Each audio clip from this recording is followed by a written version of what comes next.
Huli sa Quezon City ang isang lalaking wanted dahil sa kaso ng iligal na droga.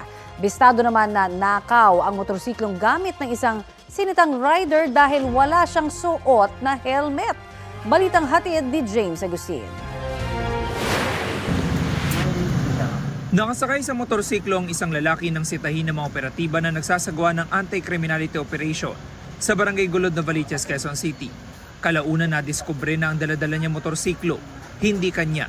Napansin po ng ating mga kapulisan na yung motor ng kanyang gamit ay wala pong rehistro, ganun din ay wala po siyang helmet. So siya po ay nilapitan at sinita at sinabihan kung may mga dokumento na hawak ay wala po siya maipakita. So nung aming makita, chinek ang engine chassis, ay itinawag namin dito sa aming opisina. Positibong kinilala na may-ari na sa kanyang motorsiklo na ninakaw sa Project for Quezon City noong Biyernes. Ayon sa biktima, ito ay nawala sa tapat ng kanyang bahay. So nung malaman niya na ito ay nawala, agad nagsadya sa aming himpilan at nag-report ng isang motor napping incident. Inaresto ang 32 anyos sa sospek na nahaharap sa reklamong paglabag sa New Anti-Carnapping Act.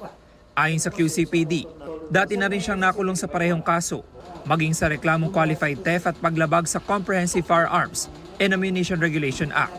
No comment na lang po, sa korte na lang po ako magpapaliwanag. Sa parehong barangay na tiyempohan din ng mga pulis ang isang lalaki na napag-alamang may existing warrant of arrest para sa kasong paglabag sa Comprehensive Dangerous Drugs Act. Isinilbi ito sa 42 anyos sa lalaki. Napansin po namin na yung lalaki na pasalubong sa amin ay iniiwasan po ang aming operatiba. So nang siya ay nalapitan at inalam ang kanyang pagkatao, ay chinek po natin sa tinatawag naming electronic warrant of arrest o e-warrant.